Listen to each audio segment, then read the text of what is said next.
Okay okay hello friends, आज हम जो है स्टार्ट करते हैं जो कि बहुत ही इम्पोर्टेंट टॉपिक है। एक्चुअली में आज की जो क्लासेस है उसमें हम बजट को डिस्कस करेंगे और इकोनॉमिक सर्वे को डिस्कस करेंगे। दोनों ही काफ़ी इम्पोर्टेंट हैं और हम दोनों को मिला के 3 से 4 क्वेश्चन एक्सपेक्ट कर सकते हैं कि हमारा यूपीपीसीएस प्री 2025 में आना चाहिए इससे रिलेटेड। ठीक है, तो एक मिनट, हाँ ठीक है। तो अभी सबसे पहले हम इसमें मैंने आज की जो सेशन है इसमें हम जो है 3 टॉपिक को कवर करेंगे। एक हम उत्तर प्रदेश के बजट की बात करेंगे, उसके बाद यूनियन बजट की बात करेंगे और फिर फाइनली हम जो है जो हमारा इकोनॉमिक सर्वे था इस बार का उसकी बात करेंगे। ठीक है, तो स्टार्ट करते हैं। तो सबसे पहले हमारा उत्तर प्रदेश का बजट होगा 2025-2026 और तो उत्तर प्रदेश के बजट के बारे में हम कुछ पॉइंट्स यहाँ से डिस्कस करेंगे।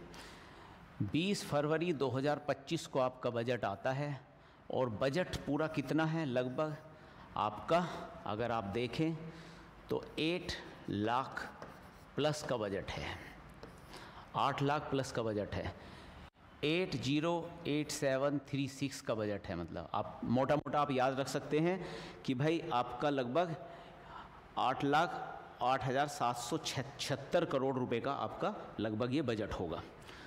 ठीक है, और जो 2024-25 का बजट है उससे 9.8% अधिक है, 9.8% अधिक है पिछले वाले बजट से।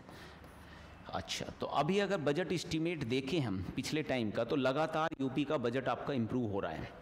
तो 25-26 का तो हमने देख ही लिया आपका कि 8 लाख प्लस है। इससे पहले आपका लगभग आपका 7 लाख के आसपास का था। उसी के पास 2023-24 में देखें तो लगभग आपका 7 लाख से कम आपका 6.9 लाख का था। तो ये 6.9 लाख था, ये 7.3 लाख था, ये आपका लगभग 8.08 लाख के आसपास का आपका बजट है। तो पिछले 3 बजट हमें जानना चाहिए लगभग कितना हो रहा है कि 8.08 लाख का बजट है, 7.3 लाख का बजट था आपका 2024-25 में और 2023-24 में 6.9 लाख का बजट था। इसके पीछे भी जाके एक्चुअली में पूछ सकता है कि इस बार का बजट कितना था, पिछले बार का क्या था, उससे पिछली बार का बजट क्या था। 3 बजटों में आपकी कंपेयर भी कर सकता है लिंक करके। और बाकी ये तो हमें याद रखना ही चाहिए कि इस बार का जो बजट है जो 8.08 लाख का बजट है वो पिछली बार के बजट से 9.8% अधिक है। तो ये डाटा आपको याद रखना जरूरी है, क्वेश्चन बन सकते हैं इस तरह की चीज़ों पर। अब ये तो एक ओवरऑल बजट का आउटले हो गया कि भाई इतना बड़ा बजट हमने दिया। अब इस बजट के कुछ मुख्य बिंदुओं पर हम बात करेंगे। ठीक है, तो बजट से संबंधित अगर तथ्य देखें हम तो बजट एक्चुअली में किस पे फोकस रहा है, किसानों पर, युवाओं पर, महिलाओं पर और बच्चों पर आपका मुख्यतः फोकस किया है। तो बजट में 4 आपके पिलर्स हैं यूपी के बजट में। हम यूनियन का बजट भी आगे पढ़ेंगे, उसमें भी हमें मुख्यतः हमारे 4 पिलर हैं, 4 चीज़ों पर मुख्यतः फोकस किया गया है। यूपी के बजट में भी 4 चीज़ों पर मुख्यतः फोकस किया गया है। वो 4 चीज़ें क्या है, किसानों पर फोकस है, युवाओं पे फोकस है, महिलाओं पे फोकस है और बच्चों पे फोकस है। तो मतलब सोसाइटी के लगभग 3 ये सेगमेंट है, बच्चे, महिलाएं, युवा और किसान भी यूपी के लिए इम्पोर्टेंट आपका जो है एरिया है। तो ये 4 हमने एरिया में इसे बांट दिया, 4 पिलर आपके बने। इसीलिए बजट को ये क्या कह रहे हैं, सनातन धर्म के सर्व भवन्तु सुखिने की भावना के अनुसार माना गया है इसे कि भाई सभी का सुख जो है इसमें ध्यान रखा गया है। आगे बढ़ते हैं। अब इस बजट में कुछ नई योजनाएं चालू करी गई हैं, कई सारी नई योजनाएं इसमें चालू हैं। जो नई योजनाएं हैं उसके लिए लगभग इतने करोड़ का नई योजनाएं हैं। मतलब आप कह सकते हैं कि 28,478 करोड़ रुपए की आपकी नई स्कीम्स, नई योजनाएं इसमें शामिल गई है। अब ये अलग अलग क्षेत्र में नई योजनाएं, कुछ शिक्षा में करी होगी, कुछ आपका जो है स्वास्थ्य में होंगी, कुछ हमारी अवसंरचना को लेकर होंगी। तो अलग अलग क्षेत्रों में जो भी आपकी नई स्कीम्स चलाई गई होंगी उन सारी स्कीमों का अगर हम ओवरऑल देखें कि भाई ये नई स्कीम में कितना खर्च हुआ है या गवर्नमेंट कितना व्यय करने जा रही है, तो वो लगभग इतना व्यय करने जा रही है। डाटा आपको ये याद रखने हैं। ज़्यादातर मैंने डाटा क्योंकि देखो बजट वाले क्वेश्चंस में वो डाटा कई बार पूछता है कि पर्टिकुलर डाटा को ही देके और फैक्ट बेस्ड क्वेश्चन पूछता है, तो वो आपको मेमोराइज करना ही करना है कि कितना लगभग 28,478 करोड़ रुपए आपके इसमें गए हैं। तो आप इस तरीके से याद रख सकते हैं इसे कि 28,78,000 इस तरीके से आपका 78 लाख नहीं, सॉरी मैंने मिस्टेक इसमें कर दिया है, दोबारा इसे चेंज करते हैं एक बार, बाय मिस्टेक मैंने बोल दिया है, सॉरी 28 लाख नहीं है आपका 28,478 करोड़ रुपए है। क्योंकि अगर 28 लाख हो जाता तो भाई वो तो बहुत ज़्यादा होता, हमारा तो पूरा बजट ही 8 लाख का था। अब 8 लाख के बजट में से 28 लाख का बजट कैसे दे दिया जाता, संभव नहीं था। तो 8 लाख करोड़ का तो हमारा पूरा ही बजट है। तो लेकिन 8 लाख करोड़ के पूरे बजट में से हमने लगभग 28,000 करोड़ रुपए हमने नई योजनाओं को दिया है। एक इसमें फैक्ट और दिया गया है कि प्रति व्यक्ति आय आपकी अब 93,000 से ज़्यादा हो गई है यूपी की। ये फैक्ट आप पूछ सकता है वो कि इस टाइम जो है यूपी की प्रति व्यक्ति आय कितनी है, तो 93,000 को क्रॉस कर चुकी है। एक और चीज़ है कि टैक्स कलेक्शन के उसमें एक और चीज़ उन्होंने बताई है कि रिजर्व बैंक ने बताया है कि टैक्स कलेक्शन के रूप में अगर आपका देखें कर प्राप्तियों में, तो उत्तर प्रदेश की आपकी फर्स्ट पोजीशन है। तो टैक्स कलेक्शन में उत्तर प्रदेश आपका फर्स्ट पोजीशन में पहुंचा है। तो टैक्स कलेक्शन उत्तर प्रदेश में या कर की प्राप्तियां उत्तर प्रदेश में तेज़ी से बढ़ रही हैं। तो इसका मतलब स्टेट ज़्यादा से ज़्यादा रिवेन्यू जनरेट कर रहा है, रिवेन्यू भी काफ़ी जनरेट कर रहा है और साथ साथ में इस पे ऊपर व्यय भी बहुत ज़्यादा, काफ़ी ज़्यादा व्यय भी कर रहा है। और व्यय भी पूंजीगत एरिया में एक्चुअली में व्यय ज़्यादा आ रहा है, ये इस पर भी आगे हम बात करेंगे।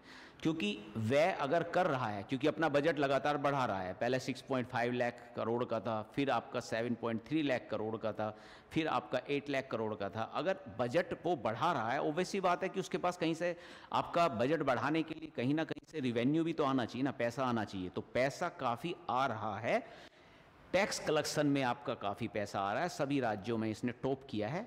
तो ऑब्वियसली बात है जब पैसा ज़्यादा आ रहा है तो बजट भी वो बार बार अपना बढ़ा रहा है।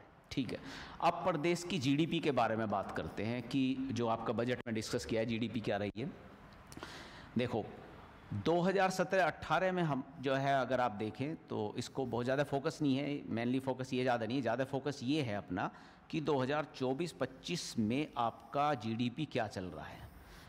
2017-18 में आपका 12 लाख के आसपास थी, 12 लाख करोड़ की थी। अभी आपका 27 लाख करोड़ का के आसपास आपकी जीडीपी है। 2024-25 में हम क्या कह रहे हैं कि जो जीडीपी है यूपी की, स्टेट जीडीपी इसे हम बोलते हैं एसजीडीपी, स्टेट की जीडीपी अभी हमारी 27 लाख करोड़ रुपए है। ये हमारी जीडीपी बनी हुई है फिलहाल। और 17-18 में देखें अगर आप तो ये 12 लाख ही थी, तो एक्चुअली में 12 लाख से 27 लाख करोड़ हो गई है, 12 लाख करोड़ से 27 लाख करोड़ हो गई।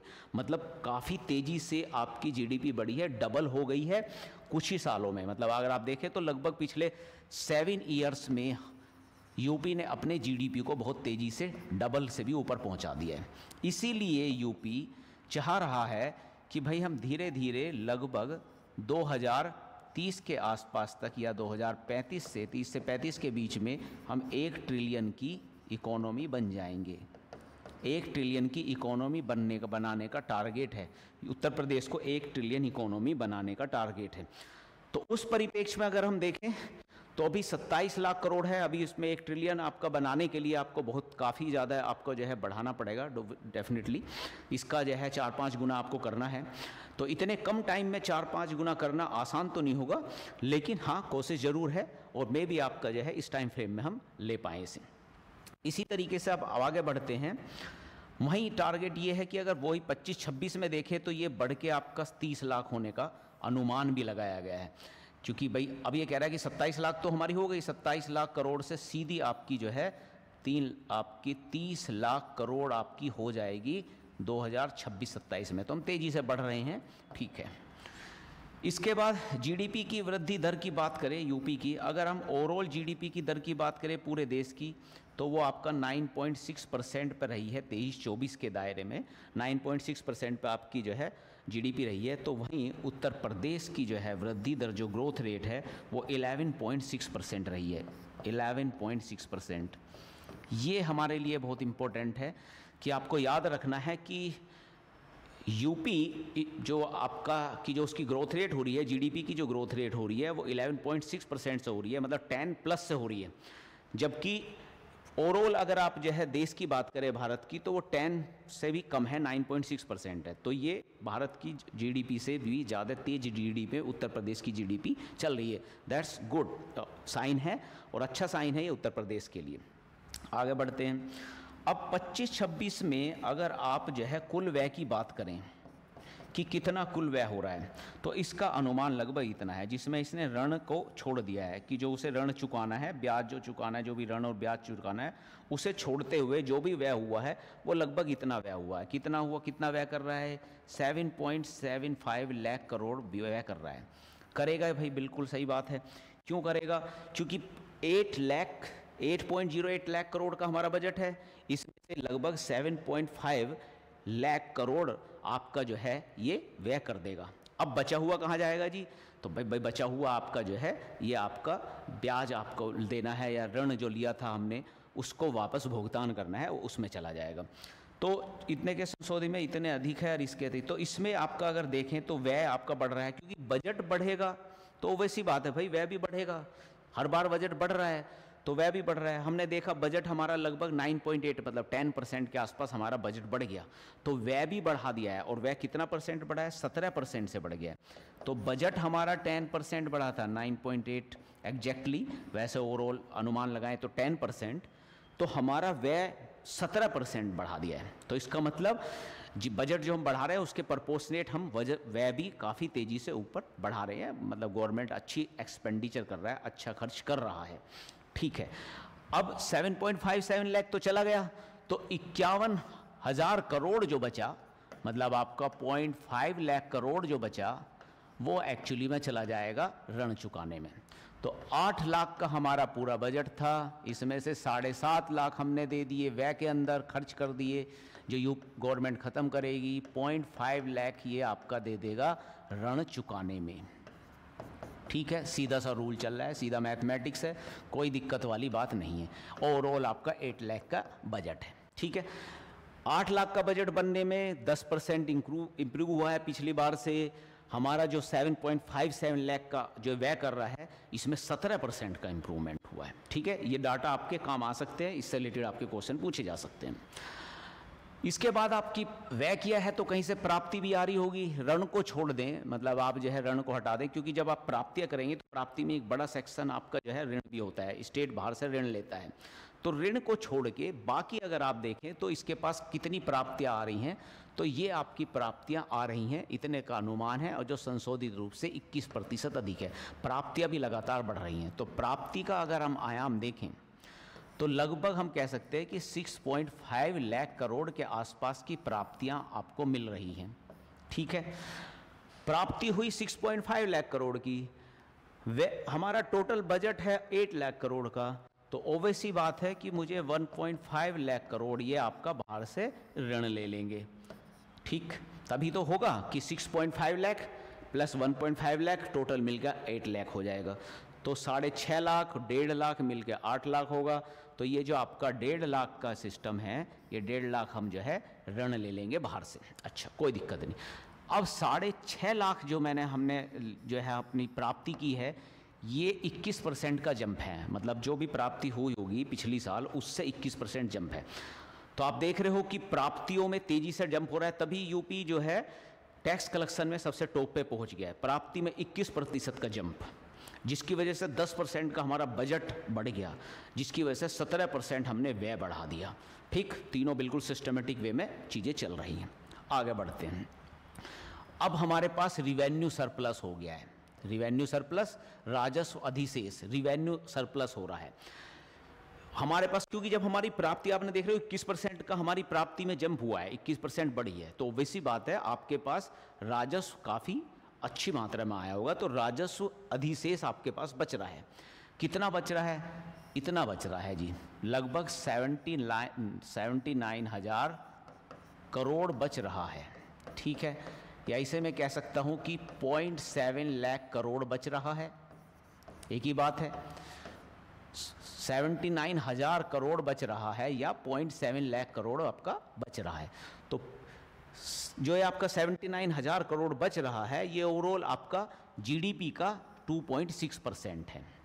ठीक है, जीडीपी का 2.6% है, मतलब जो आपकी जीडीपी है उसका लगभग 2.6% हम एक्स्ट्रा रिवेन्यू जनरेट कर ले रहे हैं। ये स्टेट के लिए अच्छी बात है, क्योंकि जीडीपी का 2.6% ये एक तरीके से राजस्व अधिशेष क्रिएट करते हैं, क्योंकि आपकी प्राप्तियां 21% जम हुई है, तो ओवैसी बात है कि इनके पास आपका सरप्लस जनरेट होगा, और वो सरप्लस 79,000 करोड़ के आसपास है, जिसे मैं 0.7 लाख करोड़ भी बोल सकता हूं, और ये जीडीपी का 2.6% है। डन हो गया। ठीक है जी, फिर राजकोषीय घाटे की बात करते हैं। अब जब हम सरप्लस क्रिएट कर रहे हैं तो फिर राजकोषीय घाटा क्यों है? एक तरफ तो हम सरप्लस ले रहे हैं कि भाई हमारे पास तो राजस्व रिवेन्यू जनरेट हो रहा है, बढ़िया सरप्लस में आ रहे हैं, अधिशेष है।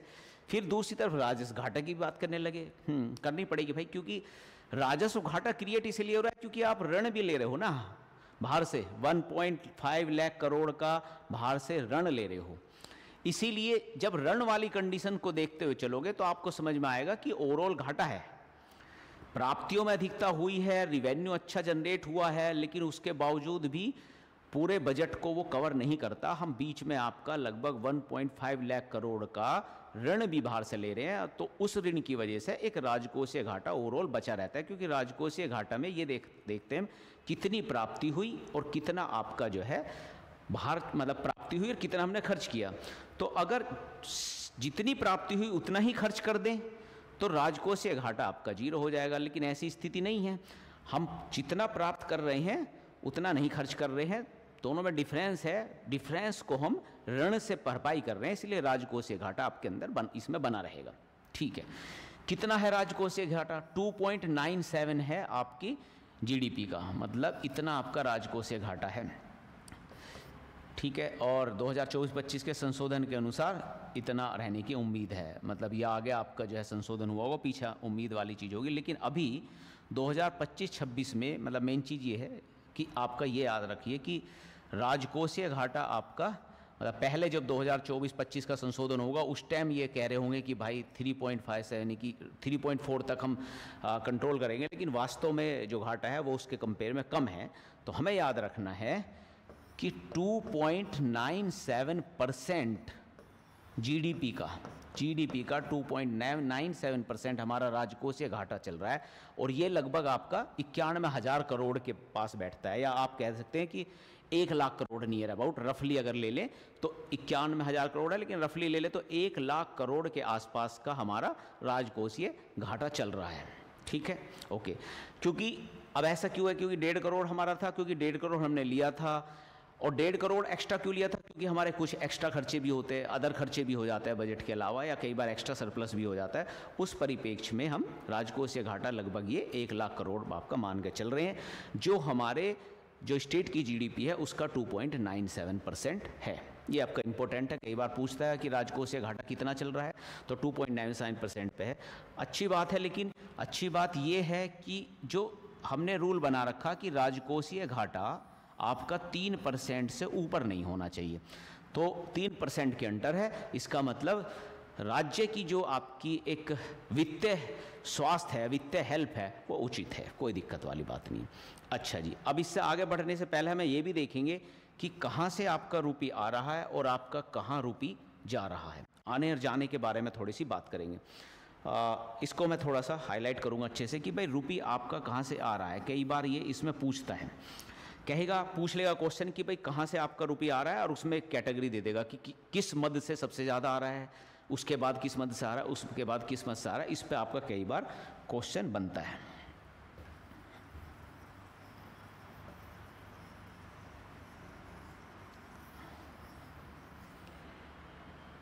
ठीक है, तो इस पे हम थोड़ी सी बात करते हैं। अब अगर देखें तो स्टेट के द्वारा जो टैक्स रिवेन्यू स्टेट ने इकट्ठा किया है वो लगभग 37% है। तो सबसे ज़्यादा जो मुझे प्राप्ति हो रही है, रुपए की जो प्राप्ति हो रही है, उसमें सबसे ज़्यादा मुझे हो रही है स्टेट के खुद जो टैक्स कलेक्ट करता है उससे हो रही है। 37% स्टेट अपने मतलब जो भी उसकी प्राप्ति है उसका 37% स्टेट के टैक्स कलेक्शन से हो रहा है। इसीलिए हम जो है उत्तर प्रदेश टैक्स कलेक्शन में सबसे टॉप पे बैठा हुआ है। अपना जो प्राप्ति क्रिएट कर रहा है या जो पैसा उसके पास आ रहा है उसमें सबसे बड़ा हिस्सेदारी स्टेट के खुद टैक्स कलेक्शन की है। तो हाईएस्ट तो स्टेट ने खुद ही कलेक्ट किया है भाई, पहले नंबर पे तो ये है। दूसरे नंबर पे अगर देखा जाए तो जो सेंट्रल टैक्स ट्रांसफ़र हुआ है वो लंबा है 32%। मतलब इसके बाद आपको पता है कि भाई सेंटर आपका टैक्स डिवैल्यूएशन करता है, ठीक है, जीएसटी के थ्रू आपका होता है, उसके बाद आपका फिनेंस कमीशन के थ्रू होता है, वो सब डिसाइड होता है।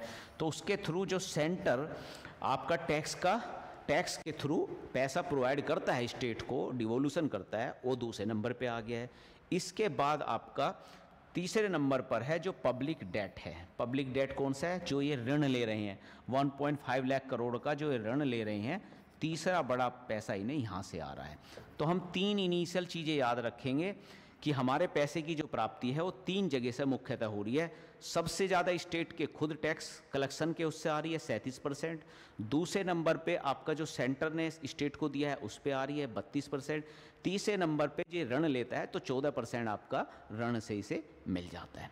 और तीसरे नंबर पे आ जाए। चौथे नंबर पे सेंटर स्टेट को कुछ ग्रांट्स देता है, तो चौथे नंबर पे आपका ग्रांट्स आ जाएगा। इस तरीके से आपके पैसे की प्राप्ति का तरीका है। इंपॉर्टेंट है, बार बार इस पर कई बार ये क्वेश्चन पूछता है। इसी तरीके से फिर हमारा रुपये जाता कहाँ है, हम खर्च कैसे कर रहे हैं, व्यय कैसे कर रहे हैं, इसके बारे में भी थोड़ी सी हमें बात करनी पड़ेगी। व्यय के बारे में भी, व्यय को भी हमें ये दिखाना है कि कहाँ ज़्यादा हो रहा है, कहाँ आपका व्यय कम हो रहा है, इसके बारे में भी हम यही बात करेंगे। तो सबसे पहले आपका कैपिटल आउटले एक्सपेंडिचर, सबसे पहले कैपिटल एक्सपेंडिचर सबसे ज़्यादा हो रहा है। कैपिटल एक्सपेंडिचर स्टेट सबसे ज़्यादा कर रहा है, मतलब पूंजीगत जो इसका व्यय है, पूंजीगत व्यय सबसे ज़्यादा हो रहा है। और ये अच्छी चीज़ है, मतलब स्टेट क्या कर रहा है, स्टेट जो खर्च कर रहा है सबसे ज़्यादा कैपिटल एक्सपेंडिचर या पूंजीगत व्यय पर खर्च कर रहा है। पूंजीगत व्यय वो वाला व्यय होता है जिसके द्वारा हम अपनी कुछ नई संपत्ति, नए संसाधन आपके क्रिएट कर रहे हों। कुछ नई रोड क्रिएट करना, कोई नए स्कूल क्रिएट करना, नई इंडस्ट्री लगाना, इन सारी चीज़ों में आपका जो है पूंजीगत व्यय होता है। तो पूंजीगत व्यय जितना ज़्यादा होगा उतना ही बेटर किसी भी स्टेट के लिए अच्छा होगा, उसकी इंडस्ट्री को उतना ज़्यादा बूस्टअप मिलेगा। तो पूंजीगत व्यय हाईएस्ट है, ठीक है, जितना भी आपका व्यय कर रहा है उसका लगभग 20% ये पूंजीगत व्यय में चला जा रहा है, ये बहुत अच्छी बात है। दूसरे नंबर पे अगर आप देखें तो दूसरे नंबर पे आपका आ जाता है कि स्टेट जो है जो अपने सेंट्रल एम्प्लॉय हैं उनको आपको जो है वो देगा और फिर सैलरी वगैरह देगा। तो सैलरी देगा government employee, salary aided institution employee. तो दूसरे नंबर पे ये आपका दे देता है अदर एक्सपेंडिचर आ रहा है, पहले सैलरी से ऊपर अदर एक्सपेंडिचर आएगा पहले। तो दूसरे नंबर पे अदर एक्सपेंडिचर है। अदर एक्सपेंडिचर क्या होगा? सीधी सी बात है कि पूंजीगत जो एक्सपेंडिचर है वो आपका पहले नंबर पर हो गया, तो जो नॉन पूंजीगत होंगे एक्सपेंडिचर वो आपका दूसरे नंबर पर हो गया। तीसरे नंबर पे आप जो है सैलरी जो वगैरह देते हैं एम्प्लॉय को, सैलरी वगैरह, ये आपकी तीसरे नंबर पे आ जाती है। सैलरी तीसरे नंबर पे आपके पास आ जाएंगी कि भाई जो आपने सैलरी है एम्प्लॉय को दी है, कुछ अपनी स्टेट की है, कुछ उसकी है। और उसके बाद आपका पेंशन वाला एरिया आ जाता है, और सैलरी के बाद पेंशन का लोड सबसे ज़्यादा है स्टेट पे। तो स्टेट इन 4 तरीके से पैसे को खर्च कर रहा है। पहला, सबसे पहले पूंजीगत व्यय में खर्च कर रहा है, फिर गैर पूंजीगत व्यय में खर्च कर रहा है, फिर आपका सैलरी में खर्च कर रहा है, और उसके बाद चौथे नंबर पे आपका पेंशन में खर्च कर रहा है। तो सैलरी और पेंशन का भी काफ़ी स्ट्रॉन्ग लोड है स्टेट के ऊपर, ये आप इसमें देख सकते हो। ठीक है, आगे बढ़ते हैं। अब हम कुछ क्षेत्रों के बारे में विवरण करेंगे कि कुछ स्पेसिफिक क्षेत्र निकालेंगे और उन क्षेत्रों के बारे में जो है हम बात करेंगे। ठीक है, पहला हम क्षेत्र ले रहे हैं सूक्ष्म और लघु एवं मध्यम उद्योग, MSMEs के बारे में पहले बात करते हैं। तो MSMEs में देखें तो इन्होंने एक मुख्यमंत्री युवा उद्यमी विकास अभियान की शुरुआत की है। ठीक ठीक है, ये बहुत इंपॉर्टेंट है। 24-25 में इसकी शुरुआत हुई है, मुख्यमंत्री युवा उद्यमी विकास अभियान। इंपॉर्टेंट स्कीम है, आपको याद रखनी है। ठीक है, उद्देश्य क्या है? शिक्षित युवाओं को स्वयं रोजगार से जोड़ते हुए नए सूक्ष्म उद्योग स्थापित करना। ये चाह रहे क्या है कि भाई जो युवा हैं शिक्षित, वे अपने छोटे छोटे रोजगार, नए सूक्ष्म रोजगारों की स्थापना करें, नए MSMEs की स्थापना करें। युवा, जो भी शिक्षित युवा हैं, उसके लिए इन्होंने मुख्यमंत्री युवा उद्यमी विकास योजना, क्योंकि युवाओं को उद्यमी बनाना है, युवाओं से कहना है कि भाई अपना उद्यम खोलो, तो युवा या उद्यमी विकास अभियान इन्होंने चला दिया जी। ठीक है, इस योजना के लिए इन्होंने 25-26 में एक बजट रखा। कितना बजट रखा? 1000 करोड़ का बजट रखा। तो ये आपका इंपॉर्टेंट है, कुछ इंपॉर्टेंट बजट हमें याद रखने हैं। 1000 करोड़ रुपए का सिस्टम है, मतलब युवाओं को इन्होंने 1000 रुपये का चेक दे दिया है। लो जी, 1000 करोड़ रुपए का चेक ले जाओ, अपने रोजगार स्टार्ट करो, अपनी नई SMEs बनाओ 1000 करोड़ रुपए लेके। दूसरा इंपॉर्टेंट है मुख्यमंत्री युवा स्वरोजगार योजना, फिर और इम्पोर्टेंट है। हो काम उसमें भी वही रहा था, युवा उद्यमी विकास, ये भी वही है, युवा स्वरोजगार योजना, लेकिन दोनों के नाम अलग हैं और ये पुरानी स्कीम चल रही है। तो युवा स्वरोजगार योजना पहले से चल रही है, उसमें भी इन्होंने 225 करोड़ रुपए आपके लिए दिए हैं, 225 करोड़ रुपए दिए हैं। तो 225 करोड़ रुपए इंपॉर्टेंट हैं। तो एक तरीके से दोनों पूरे, अगर आप MSMEs में देखें तो वहाँ फोकस है युवाओं को कि वो नई SMEs क्रिएट करें। ठीक है, हथकरघा एवं वस्त्र उद्योग के बारे में बात करेंगे। यूपी के हस्तकरघा उद्योग जो है सबसे बड़ा विकेंद्रित कुटीर उद्योग है, ये सबसे ज़्यादा रोजगार देता है, सबसे ज़्यादा रोजगार देता है यूपी में। उसके बाद आपका जो है कृषि होगा जो सबसे ज़्यादा रोजगार देगा सेकंड नंबर पे। पहले नंबर पे आपका जो हथकरघा उद्योग है, इसमें काफ़ी लोग एंगेज हैं, सबसे ज़्यादा रोजगार देता है। लगभग आपका 1.9 लाख, मतलब आप देख सकते हो लगभग 2 लाख आपका जो है 2 लाख के आसपास आपके हथकरघा बुनकर हैं हमारे पास, जो अपने हाथ से आपका बुन के और कपड़ा बनाते हैं। लगभग 1.91 लाख के आसपास रजिस्टर्ड आपके इस तरह के लोग होंगे। इसमें एक दो चीज़ इंपॉर्टेंट है, जैसे PM मित्र योजना। PM मित्र योजना के अंदर टेक्सटाइल पार्क बनाए जा रहे हैं, क्योंकि यूपी के लिए आपका टेक्सटाइल एक इम्पोर्टेंट सेक्टर है, क्योंकि रॉ मटेरियल्स भी अवेलेबल है ठीक ठीक मात्रा में और सस्ती लेबर भी अवेलेबल है, इसीलिए टेक्सटाइल पर काफ़ी फोकस है। और PM मित्र योजना एक्चुअली टेक्सटाइल पार्क से रिलेटेड है, तो PM मित्र योजना के टेक्सटाइल पार्क के अंदर इन्होंने 300 करोड़ रुपए दिए हैं। ठीक है, तो 300 करोड़ रुपए इसके अंदर आप याद रख सकते हैं। ठीक है, इस रिलेटेड कोई चीज़ पूछ सकता है आपको। वस्त्र गारमेंट में भी आपका ठीक चल रहा है। अटल बिहारी वाजपेयी पावर लूम योजना कर रहे हैं, ये काम और कर रहे हैं कि क्योंकि हमारा हथकरघा है, हाथ से चलाने वाले लूम हैं, तो इनकी कोशिश क्या हो रही है कि भाई अब एक काम करो कि पावर लूम दे दो इन लोगों को, ताकि ये थोड़ा सा अपग्रेड हो जाए। तो अटल बिहारी वाजपेयी के नाम से अटल बिहारी वाजपेयी पावर लूम योजना आपकी पहले से चल रही है, इसमें इन्होंने 400 करोड़ रुपए दिए हैं। इस 400 करोड़ रुपए से ये क्या करेंगे, पावर लूम खरीदवाएंगे इस तरह के हथकरघा वाले लोगों को। तो ठीक है, तो पावर लूम के लिए 400 करोड़ रुपए आपको प्रोवाइड करा दिए गए। टेक्सटाइल पार्क के लिए 300 करोड़ रुपए, ताकि टेक्सटाइल पार्क हो, उसमें जो है जो अपना प्रोडक्ट बनाए वहाँ अपना वो दे भी पाए। ठीक है, और एक डिफेंस इंडस्ट्रियल कॉरिडोर में आपका 461 करोड़ रुपए आपके जा रहे हैं, ये भी इंपॉर्टेंट पॉइंट है। डिफेंस इंडस्ट्रियल कॉरिडोर आपका आ रहा है। डिफेंस इंडस्ट्रियल कॉरिडोर में काफ़ी आपकी टेक्सटाइल की इंडस्ट्री अभी आपकी लग रही है, मतलब इसीलिए मैंने इसमें इसे डाल दिया है सेपरेट ना डालने की बजाय, कि टेक्सटाइल की इंडस्ट्रियाँ काफ़ी ज़्यादा आपकी, स्पेशली ऐसी टेक्सटाइल इंडस्ट्री जो टेक्निकल टेक्सटाइल होती हैं, ठीक है, डिफेंस में जो यूज हो रही हैं। यूपी के कानपुर वाले एरिए में इसका एक बड़ा जो है पहले से ही जो है बेस है, और अब ये बेस और स्ट्रॉन्ग हो रहा है, और उसको ज़्यादा फोकस करते हुए डिफेंस इंडस्ट्रियल कॉरिडोर के वाले सिस्टम में इसमें फोकस करते हुए 461 करोड़ रुपए आपको दिए गए हैं डिफेंस इंडस्ट्रियल कॉरिडोर को। ये आपके लिए इंपॉर्टेंट रहेगा, ये आप याद रखना चाहिए आपको।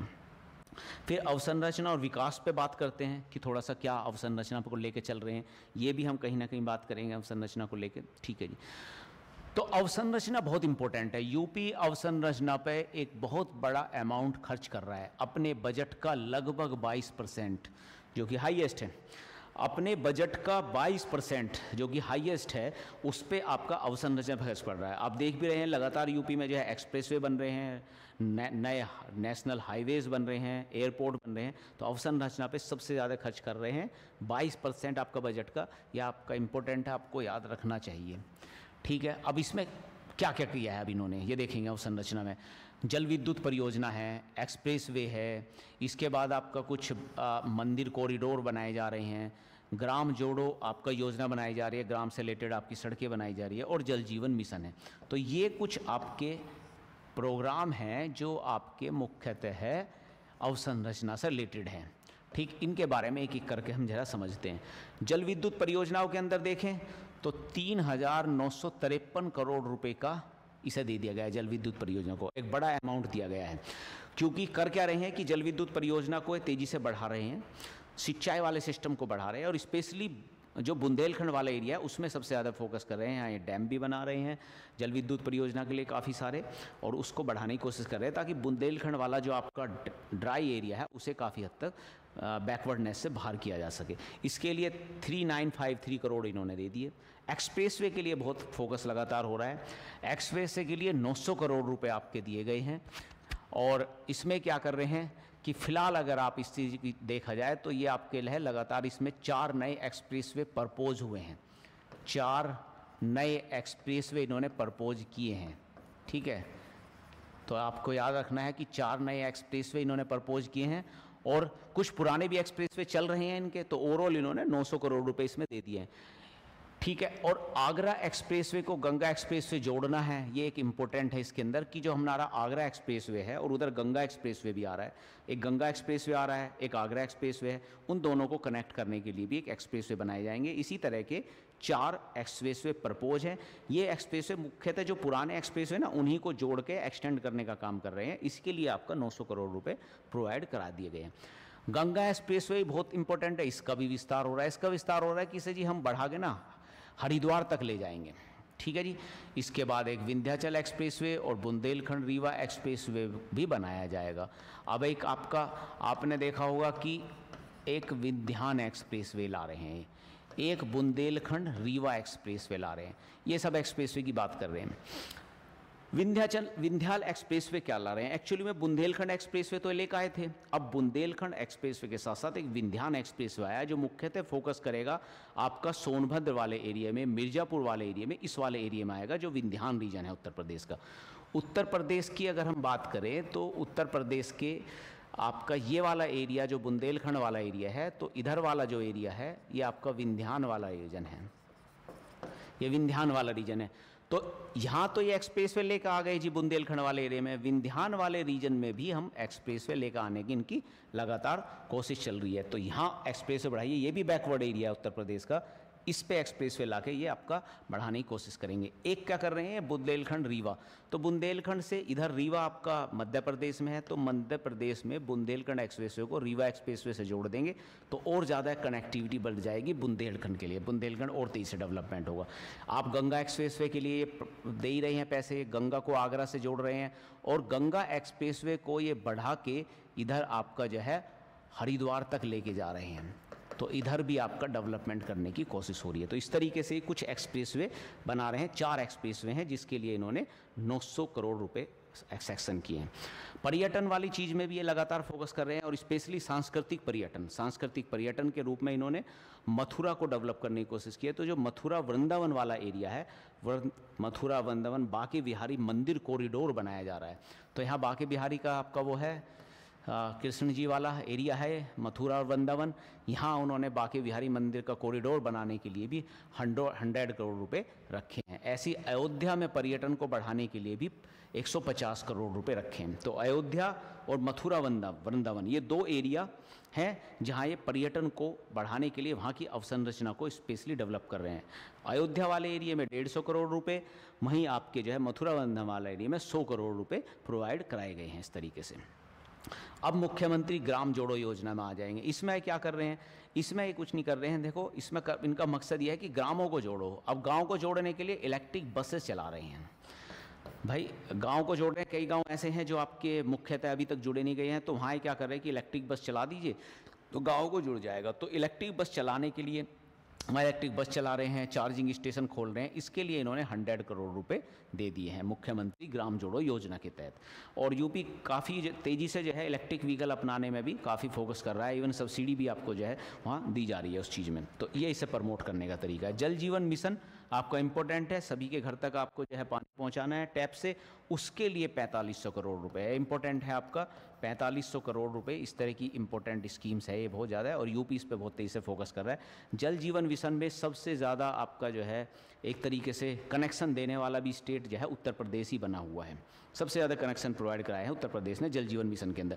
तो जल जीवन मिशन के अंदर 450 करोड़ रुपए, 4500 करोड़ रुपए एक्चुअली में ये इन्होंने दिए हैं। ठीक है, शिक्षा के बारे में बात करते हैं। शिक्षा में हमने कुल बजट का 13% दिया है।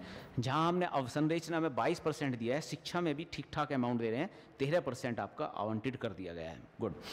22 नए प्राथमिक विद्यालय बनाए जा रहे हैं। प्राथमिक विद्यालय आपका जो है प्राथमिक एजुकेशन के लिए चाहिए, तो 22 नए अलग अलग स्टेटों में 22 स्टेटों में नए प्राथमिक विद्यालय बनाए जा रहे होंगे। और साथ में ये भी कर रहे हैं कि आईसीटी प्रयोगशाला भी बना रहे हैं, स्मार्ट क्लास भी बना रहे हैं। आईसीटी प्रयोगशाला, स्मार्ट क्लास, एक्चुअली में हो क्या रहा है कि जो हमारे प्राथमिक विद्यालय हैं उसे अपग्रेड करने की कोशिश है डिजिटल आपका जो है अवसंरचना से।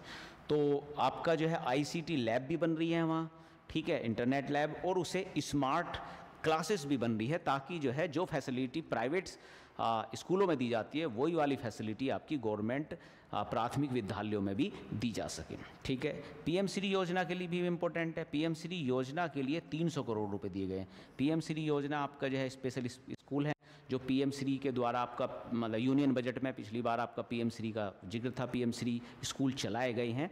ये क्या है, एक तरीके से अपग्रेडेड स्कूल है और अच्छी लेवल की एजुकेशन देने के लिए मॉडल स्कूल के रूप में काम कर रहे हैं, ताकि स्कूल को इस तरीके से बनाया जा सके।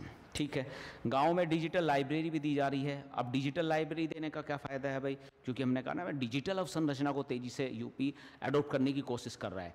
स्कूलों में स्मार्ट क्लास, गाँव में डिजिटल लाइब्रेरी, ताकि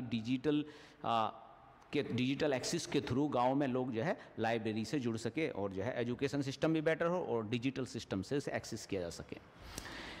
उच्च शिक्षा में छात्रों के लिए स्कूटी योजना, ये भी आपका एक इम्पोर्टेंट स्कीम है, आप याद रखिएगा। श्री लक्ष्मी जो हमारी लक्ष्मीबाई है, लक्ष्मीबाई के नाम पे आपका उच्च शिक्षा में छात्रों के लिए स्कूटी योजना चलाई गई है। ये जो भी आपके मेधावी छात्र होंगे, जो भी आपके मेरिटियस आपके छात्र होंगे, उन सबको जो है स्कूटी प्रोवाइड करा दी जाएंगी, इस तरह की छात्राओं को। ठीक है, और रानी लक्ष्मीबाई आपकी मेधावी योजना इसके नाम से ये चल रही है। ठीक है, गुरु गोरखनाथ आयुष विश्वविद्यालय भी बनाया जा रहा है। अब गुरु गोरखनाथ आयुष विद्यालय, ये आपका गोरखपुर में एक आयुष विद्यालय 2025 में पूरा हो जाने की उम्मीद है कि एक आयुष विद्यालय स्टेब्लिश कर दिया जाएगा यूपी में। तो आयुष विद्यालय आपका होना भी आपका इम्पोर्टेंट है। इसके अलावा 2 राजकीय मेडिकल कॉलेज बनाएंगे। स्टेट लगातार कोशिश कर रहा है कि हर स्टेट में एक राजकीय मेडिकल कॉलेज जरूर हो। अभी इन 2 स्टेटों में बलिया और बलरामपुर, बी से बलिया और बी से बलरामपुर, दोनों बीबी भाइयों को ये चाह रहे हैं कि राजकीय मेडिकल कॉलेज दे दिया जाए। ठीक है, एजुकेशन में ये बात आ गई। अब कृषि की बात करते हैं। कृषि और ग्रामीण विकास पे आपका जो है क्या काम किया गया है। कृषि और संबद्ध सेवा हेतु कुल बजट का 11% हमने जो है कृषि और ग्रामीण विकास पे दिया है। ठीक है, सीक्वेंस चल रहा है। सबसे ज़्यादा बजट हमने अवसंरचना पे दिया है 22%, उसके बाद शिक्षा पे दिया है 13%, इसके बाद 11% हम दे रहे हैं कृषि और संबंधित क्षेत्रों को। ठीक है, अब और ग्रामीण विकास को, तो गाँव में नए स्टेडियम की बनाए जा रहे हैं। गाँव में स्टेडियम बनाएंगे तो आपका जो है खेल जो संस्कृति है उसको बढ़ावा दिया जाएगा उत्तर प्रदेश में। इसके लिए 125 करोड़ रुपए दिए गए हैं। ठीक है, मत्स्य संपदा योजना और स्वच्छ भारत मिशन, ये 2 इंपॉर्टेंट है। स्वच्छ भारत मिशन इंपॉर्टेंट है। स्वच्छ भारत मिशन के तहत 425 करोड़ रुपए दिए गए हैं, ताकि आपकी जो है सफाई मेंटेन रखी जा सके। इंपॉर्टेंट स्कीम है। इसमें कितने पैसे दिए गए ये भी आपको याद रखना जरूरी है। तो स्वच्छ भारत मिशन में 425 करोड़ रुपए। मत्स्य संपदा योजना भी आपकी बहुत इंपॉर्टेंट योजना है। फूड प्रोसेसिंग के अंदर आपकी ये अम्ब्रेला योजना है, मत्स्य संपदा योजना। उसके अंदर आपका जो है 195 करोड़ रुपए आपको दिए गए हैं। ठीक है, तो ये आपकी जो है गांव और ग्रामीण विकास और कृषि के विकास के लिए कुछ इंपॉर्टेंट योजना है तीनों। महिला और बाल विकास पे चलते हैं। रानी लक्ष्मीबाई स्कूटी योजना, ये मैंने ऊपर बात की थी आपकी कि जो है उस शिक्षा में छात्रों को दी जा रही है, वो रानी लक्ष्मीबाई स्कूटी योजना है।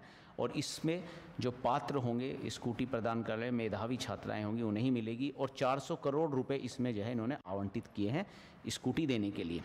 ठीक है, तो मेधावी छात्राओं को दे दी जाएगी। महिलाओं के लिए अगला है मुख्यमंत्री कन्या सुमंगला योजना। ये भी आपकी उत्तर प्रदेश की बहुत ही इंपॉर्टेंट योजना है, कन्या सुमंगला योजना। इसके लिए इन्होंने 700 करोड़ रुपए आपके रखे हुए हैं। 700 करोड़ रुपए इस चीज़ के लिए रखे हुए हैं इन्होंने, मुख्यमंत्री कन्या सुमंगला योजना। मुख्यमंत्री कन्या सुमंगला योजना में क्या कर रहे हैं कि टाइम टू टाइम जो है कन्या को जो है ठीक ठीक अमाउंट में पैसे दे देते हैं कि पहले वो स्वस्थ रहे, फिर वो अच्छे से एजुकेशन ले सके, और फाइनली जो है जब वो यूथ हो जाए हायर एजुकेशन ले सके। इस तरीके से कई स्टेज में ये जो है इसके थ्रू पैसे प्रोवाइड करा देते हैं। कन्या सुमंगला योजना इंपॉर्टेंट योजना है। इसके लिए 700 करोड़ रुपए।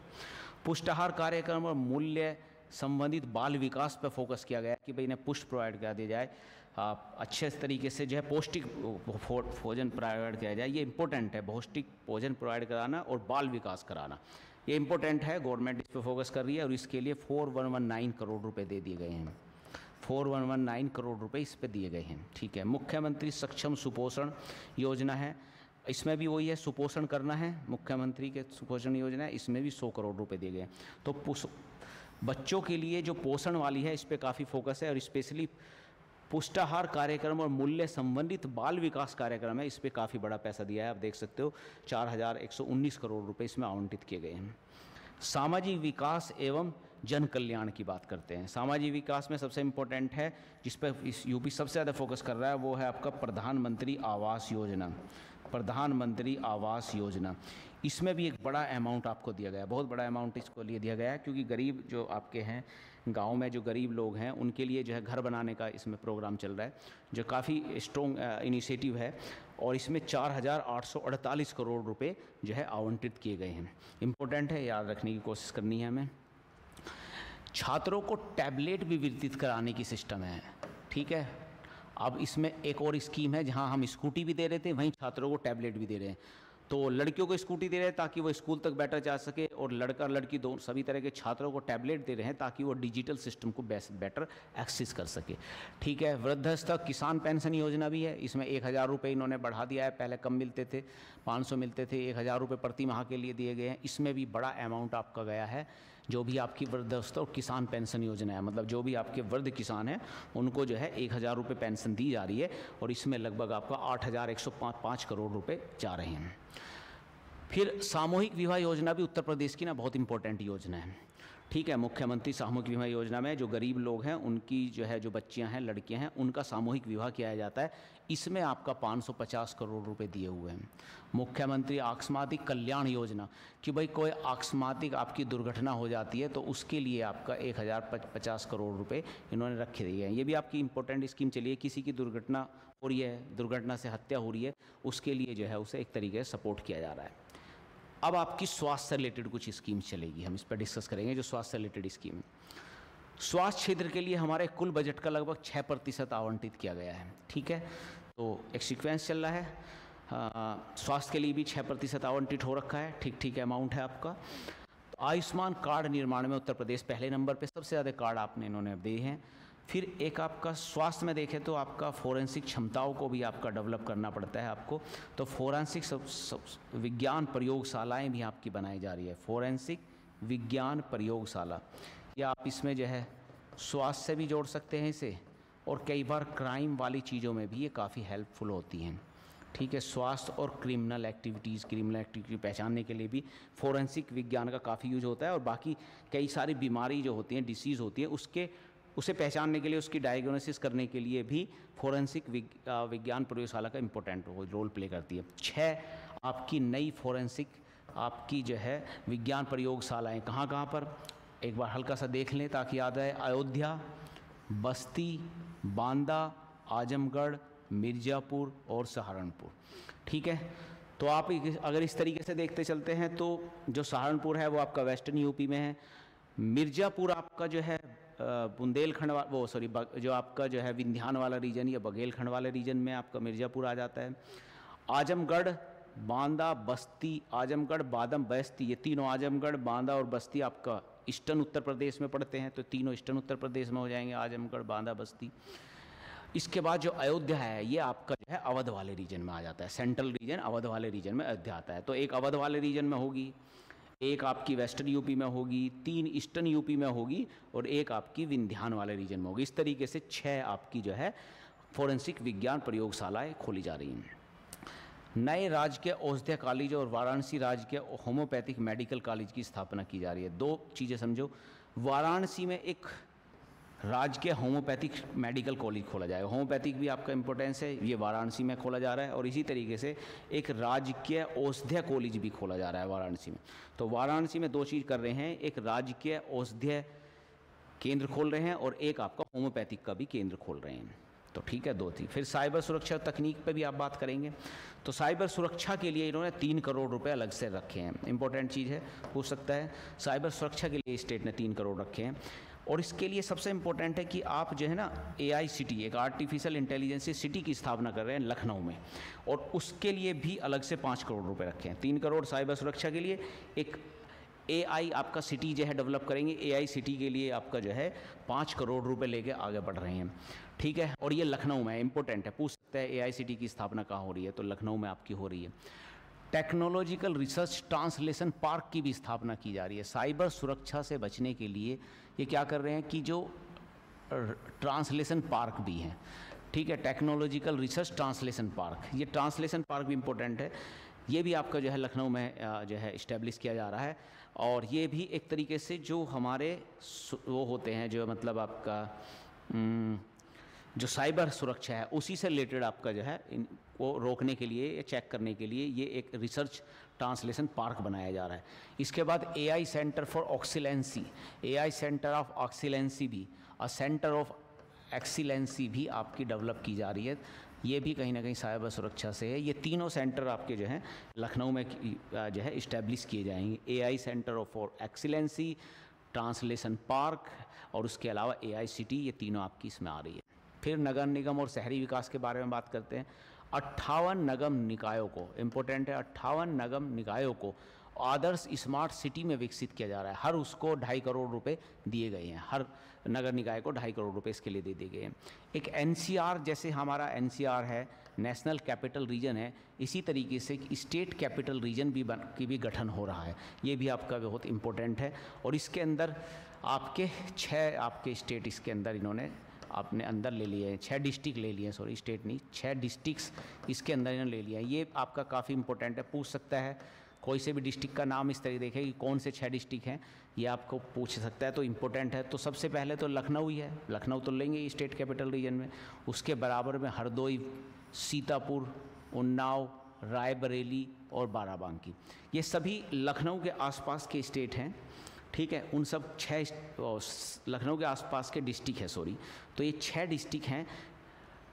तो लखनऊ तो अपने आप में एक डिस्ट्रिक्ट हो ही गया, लखनऊ अपने आप में एक डिस्ट्रिक्ट हो गया। फिर लखनऊ के आसपास आपके जो हैं इस तरीके से जो 5 और बराबर में इस डिस्ट्रिक्ट हैं, उनको ये लेके आपका लेकर चल रहे हैं। एक है हरदोई, एक है सीतापुर, एक है उन्नाव, एक है आपका रायबरेली और एक है आपका बाराबंकी।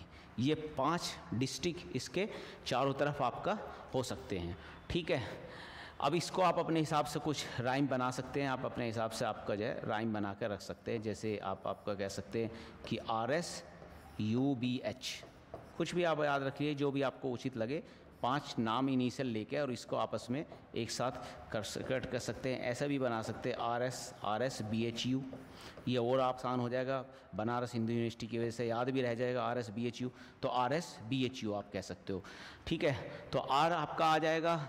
ठीक है, तो R से रायबरेली आ गई, S से आपका जो है सीतापुर आ गया, B से आपका बाराबंकी आ गई, S से हरदोई आ गई, U से उन्नाव आ गई। 1-2 बार आप इसे करेंगे तो RSBHU के नाम से इसे आप इनिशिएट कर सकते हैं। ठीक है, पर्यटन और सांस्कृतिक विकास में, पूरे पर्यटन और सांस्कृतिक विकास में इन्होंने लगभग 400 करोड़ रुपए अलॉटेड किए गए हैं। ओवरऑल 400 करोड़ रुपए अलॉटेड किए गए हैं। अभी पीछे हमने पढ़ाई था, मथुरा वृंदावन कॉरिडोर के लिए 100 करोड़ गए थे। अयोध्या पर्यटन के लिए 150 करोड़ हमने बताए थे।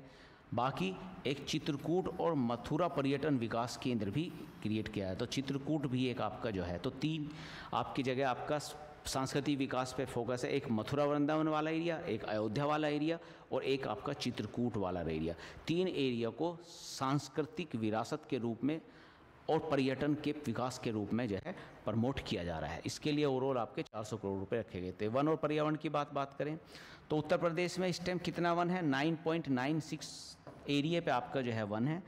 वनावरण और वृक्षावन की वृद्धि में उत्तर प्रदेश दूसरा सबसे बड़ा स्थान है। मतलब इसने काफ़ी तेज़ी से वनावरण और वृक्षावन की वृद्धि की है, मतलब तेज़ी से वनों का प्रयास कर रहा है। आप देख भी रहे हो कई बार आपका जो है वर्ल्ड रिकॉर्ड बनाते हैं, गिनीज रिकॉर्ड बनाते हैं, कई लाख कई करोड़ रुपये जो है आपके जो है प्लांट लगा दिए जाते हैं, जो इनका वो चलता है कि भाई हरित प्रदेश के रूप में एक हरित आपका बनाओ, ग्रीन मिशन के रूप में जो है लेकर आ रहे हैं। उसकी वजह से ये देश में इसमें काफ़ी वृद्धि हुई है, पेड़ों में वनों में वृद्धि हुई है और दूसरे नंबर पर पहुँच गए हैं। बाघों की संख्या की वाली बात करें तो बाघों की संख्या में भी आपका तेज़ी से जो है प्रदेश में बाघों की संख्या 2018 में 173 थी, जो 2022 में बढ़ के 205 हो गई है। ये भी इम्पोर्टेंट है। टाइगर रिजर्व है हमारे पास, तो उन जो 3-4 आपके टाइगर रिजर्व हैं उसमें से आपका बाघों की संख्या में वृद्धि हुई है। फिलहाल आपके 205 बाघ हैं। इससे रिलेटेड भी क्वेश्चन पूछा जा सकता है, नंबर दे देगा कितने बाघ काउंट हुए थे तो कितने बाघ आए थे। तो फिलहाल आपके 205 बाघ हमारे पास हैं, इनकी संख्या काफ़ी तेज़ी से बढ़ी है। एक इम्पोर्टेंट, ये बहुत इम्पोर्टेंट है कि आपका जो है एक गिद्ध प्रजनन केंद्र, पहला गिद्ध प्रजनन खेल आपका खोला जा रहा है गोरखपुर में। गिद्ध प्रजनन केंद्र बनाया जा रहा है। कहाँ बनाया जा रहा है? गोरखपुर में बनाया है। गोरखपुर में ही एक विश्वविद्यालय भी खोला जा रहा है, वानिकी एंड औद्योगिकी विश्वविद्यालय खोला जा रहा है। उत्तर प्रदेश का एक वानिकी और औद्योगिकी खोला जा रहा है, जिससे वानिकी को प्रमोट किया जा सके और आपका वन का औद्योगिक जो है यूटिलाइज किया जा सके, उसके लिए आपका आ रहा है। अब जो हमने किया है कि वो हमने बात की थी 1 ट्रिलियन इकोनॉमी का इनका फोकस है, इसी के हिसाब से बजट बनाया गया है। तो जो हमने पीछे बात की है वही लगभग सेम बात है कि भाई कितने का बजट है। 8.8 आपका बजट साइज है, 8.08 ट्रिलियन का है, 9.8% जंप हुआ है। फिजिकल डिफिसिट 2.9% है। कैपेक्स आपका 20% से ज़्यादा आपका बढ़ चुका है। बजट में जो हम पूंजीगत व्यय है वो आपका 20% से भी ज़्यादा है। हमने बात की थी कि सबसे बड़ा व्यय जो है आपका जो है स्टेट इसी पे कर रहा है, पूंजीगत व्यय पे कर रहा है, कैपेक्स पे कर रहा है। मेजर इंफ्रा में आपने बताया है 22% गया। एजुकेशन में भी आपका जो है लगभग एजुकेशन में 13% आपका गया था, ये आ रहा है 1%, 13% आपका। एग्रीकल्चर में आपका 11%। टोटल रिसीप्ट आपने बात करी थी हमने कि लगभग 7.7 आपका जो है लाख करोड़ आपकी आ गई थी। नए प्रोजेक्ट के लिए 28,478 करोड़ रुपए गए थे। टोटल टैक्स एस्टिमेटेड आपका हुआ था, रिवेन्यू एस्टिमेटेड 5.5 ट्रिलियन। इस तरीके से आप ओवरऑल आपका जो पीछे हमने पढ़ा है उसी को एक बार समराइज कर दिया गया है, सेम उसमें थोड़ा सा। कुछ जो स्कीम्स और प्रोग्राम हैं उसके बारे में हमने पीछे कुछ पढ़ा है, कुछ 1-2 इसमें नई होंगी, कुछ पुरानी हैं, उसी चीज़ को दोबारा रिवीज कर रहे हैं किस में कितना गया है। तो एल्डर या किसान पेंशन योजना हमने बात करी थी पीछे, इसमें सबसे ज़्यादा पैसा जा रहा था, 8,105 रुपये हमने दिया था। ये वो वाली चीज़ है जो ज़्यादा इंपॉर्टेंट है। अगर सारा डाटा भी पीछे दिया हुआ, सारा डाटा भी आपको याद रहे किस स्कीम में कौन से पैसा गया है, तो एटलीस्ट ये वाला डाटा तो याद रख लो कि भाई ये वाली स्कीम ज़्यादा इंपॉर्टेंट है। तो ये तो आपको डाटा याद रखना ही चाहिए कि इस पर्टिकुलर स्कीम में इतना गया है, क्योंकि कई बार वो स्कीम में लेके कितना बजट है ये सीधा सीधा पूछ लेता है, मैच करा देता है। तो किसान पेंशन या एल्डर पेंशन में 8105, मनरेगा में आपका 5,332 दूसरे नंबर पे ये रहा है। पीएम आवास योजना हमने बात की थी, काफ़ी फोकस है, 4,822। इंटीग्रेटेड चाइल्ड डेवलपमेंट वाला चीज़ है जिसमें आपका बाल विकास की बात कर रहा है, इसमें काफ़ी अच्छा पैसा है, 419। अमृत 2 योजना में भी आपका 410 है, अमृत को प्रमोट कर रहे हैं। पीएम आवास योजना ये रूरल था, ये अर्बन है, रूरल था ये अर्बन है, अर्बन में 3150 है। फिर निराश्रित महिला पेंशन योजना, एक निराश्रित महिला पेंशन योजना, इसमें भी काफ़ी बड़ा बजट जा रहा है, 2980। स्वच्छ भारत मिशन हमें बात करी थी हमने, स्वच्छ भारत मिशन में 2045 आपका है। फिर उसके बाद आपका रूरल एरिया में, और उसके बाद मुख्यमंत्री युवा उद्यमी विकास योजना है, ये भी हमने बात किया था, शुरू में ही 1,000 करोड़ रुपए इसमें गए थे, 1,000 रुपये का चेक इन्होंने दिया था। तो ये कुछ इंपॉर्टेंट स्कीम है और ये इसमें जो है बजट का एस्टिमेटेड है, ये आपको स्पेशली ध्यान रखना है। क्षेत्र पे भी हम बात कर ले हैं, पीछे क्षेत्र पे बात कर चुके हैं। शिक्षा में आपका लगभग 13.5%, स्वास्थ्य में 6%, ग्रामीण विकास में 4.8%, ऊर्जा के क्षेत्र में 6.7%। इस तरीके से आपका जो है अलग अलग क्षेत्र में, कृषि के क्षेत्र में लगभग 3.2% गया है और सिंचाई के क्षेत्र में भी 3.1% गया है। तो अलग अलग सेक्टर में आप देख सकते हो, कृषि के उसमें 3.1%, सिंचाई के उसमें 3.1%। ये वाली चीज़ें आप जो है एक तरीके से डिस्कस कर सकते हो कि भाई इसमें आपका 13%, 6.6, 4.8, 6.7, ये इंपॉर्टेंट है। आपका शिक्षा, फिर ऐसी स्वास्थ्य 4.8, ऊर्जा में आपका स्पेशली 6.7 है। तो इसको आप एक बार ध्यान रखें। इसके उससे जो हमने ओवरऑल डिस्कस किया उससे कुछ की पॉइंट उठा के हमने यहाँ डाल दिए, ठीक है। तो ये वाली चीज़ें हमारी जो है डिस्कस होती है, ठीक है। ओके, ठीक है दोस्तों, थैंक यू।